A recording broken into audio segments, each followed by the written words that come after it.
Sunrisers versus Punjab మధ్య జరిగిన మ్యాచ్‌లో పంజాబ్‌పై సన్‌రైజర్స్ హైదరాబాద్ 4 వికెట్ల తేడాతో ఘన విజయం సాధించింది. అయితే తొలుత బ్యాటింగ్ చేసిన పంజాబ్ నిర్ణీత 20 ఓవర్లలో 5 వికెట్లు కోల్పోయి 214 పరుగులు చేసింది. అనంతరం లక్ష్య ఛేదనలో బ్యాటింగ్ చేసిన సన్‌రైజర్స్ హైదరాబాద్ 19.1 ఓవర్లలో 6 వికెట్లు కోల్పోయి 215 పరుగులు చేసి పంజాబ్‌పై ఘన విజయం సాధించింది.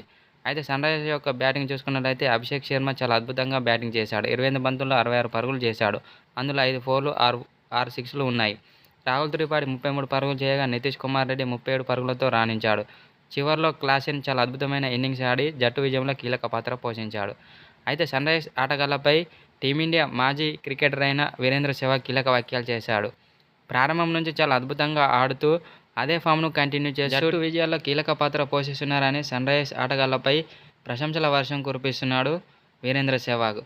అయితే ఈసారి ఐపీఎల్ ట్రోఫీని సొంతం చేసుకుంటుందని కొందరు మాజీ క్రికెటర్లు అంటున్నారు.